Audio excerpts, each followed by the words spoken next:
Middle east फिर से tension में है। इसराइल और यूनाइटेड स्टेट्स का फोकस एक चीज पे है कि किसी भी हाल पे ईरान को न्यूक्लियर पावर देश नहीं बनने देना। अमेरिका कहता है कि अगर ईरान न्यूक्लियर पावर देश हुआ तो ये ग्लोबली सबके लिए थ्रेट है। It has always been the policy of the United States, in particular, my administration, that this terrorist regime can never have a nuclear weapon. I'll say it again, they can never have a nuclear weapon. להשמיד כליל את עמנו. אבל מרדכי היהודי ואסתר המלכה, באומץ ליבם, בתושייתם. अगर ये situation upscale conflict में convert होती है तो सिर्फ एक reason नहीं, पूरा का पूरा ग्लोबल इसे सफर करेगा। ऑयल, डॉलर एंड इंडिया तीनों सफर करेंगे। और आगे की वीडियो देखने से पहले बायस्ड ओपिनियन का चश्मा हटा के और रिलीजन की टोपी हटा के इस वीडियो को देखिएगा। कॉन्फ्लिक्ट का रूट, प्रॉब्लम का सेंटर है ईरान का यूरेनियम एनरिचमेंट प्रोग्राम। 2015 में ईरान ने साइन किया था joint comprehensive plan of action JCPOA। इस डील के अंडर ईरान का यूरेनियम एनरिचमेंट लिमिट करना था, लेकिन 2018 में यूनाइटेड स्टेट्स ने डील से विड्रॉ कर दिया। तब से सैंक्शन बढ़े एंड टेंशन एस्केलेट्स हुए। इजराइल का डॉक्ट्रिन क्लियर है कि अगर ईरान वेपन ग्रेड यूरेनियम के करीब पहुंचता है तो प्रिमिटिव स्ट्राइक्स ही एक लौता ऑप्शन रहेगा। ये स्पेकुलेशन नहीं, ये इजराइल का सिक्योरिटी स्टैंस है।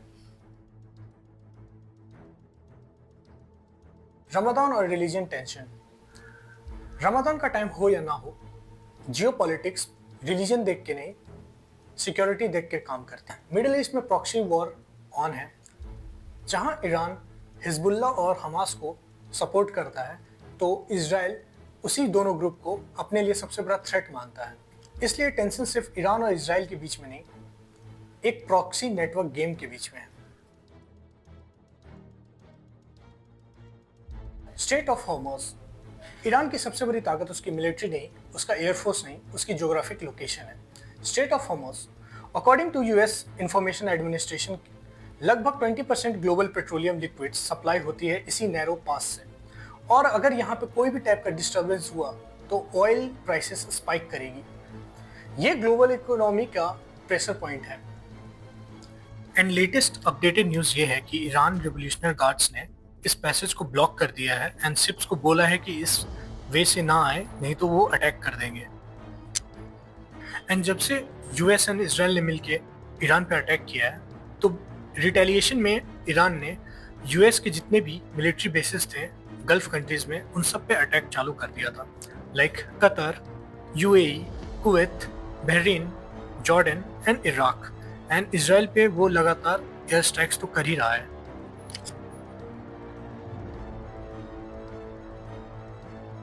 ऑयल मार्केट इम्पैक्ट, 2022 से रशिया यूक्रेन वॉर के टाइम पे क्रूड ऑयल $120 पर बैरल तक गया था। अगर मिडिल ईस्ट में ऐसे ही एस्केलेशन बढ़ती रही तो ऑयल प्राइसेस और भी ज़्यादा स्पाइक करेंगे। ऑयल स्पाइक का मतलब पेट्रोल महंगा, डीजल महंगा, ट्रांसपोर्ट कॉस्ट हाई और फूड इन्फ्लेशन और स्टॉक मार्केट क्रैश हो सकता है। एंड वी ऑल नो कि ग्लोबल इकोनॉमी अभी बहुत ज़्यादा फर्जाइल है। एशिया ऑलरेडी बहुत ज़्यादा अनस्टेबल है। अफगानिस्तान में इंटरनल इंस्टेबिलिटी फेस कर रहा है। पाकिस्तान इकोनॉमिक प्रेशर में है। इंडिया एंड पाकिस्तान का रिलेशन 1947 से लॉन्ग टर्म प्रॉक्सी वॉर लड़ रहा है। रशिया यूक्रेन वॉर भी ऑनगोइंग है। इन सब से इंडिया पे क्या इम्पैक्ट पड़ेगा? बहुत भारी इम्पैक्ट पड़ेगा, क्योंकि India 85% of crude oil Iran से इंपोर्ट करवाता है, वो भी बहुत मिनिमल कॉस्ट में। एंड इंडिया और इजराइल दोनों मिलिट्री कॉर्पोरेशन शेयर करते हैं, इंटेलिजेंस शेयर करते हैं और लॉजिस्टिक शेयर करते हैं एक दूसरे के साथ। लेकिन इंडिया हिस्टोरिकली ईरान से ऑयल भी लेता आ रहा है, इसलिए इंडिया को बहुत ज़्यादा डिप्लोमेटिक गेम प्ले करना पड़ेगा यहाँ पे। इंडिया का स्ट्रेटेजिक शील्ड, 1998 के पोखरण टेस्ट के बाद India officially nuclear power country बन गया। इंडिया की डॉक्ट्रिन है कि no first use. Strong deterrence का मतलब है कि इंडिया को कोई इजी मिलिट्री टारगेट नहीं समझ सकता। तो रियलिटी क्या है?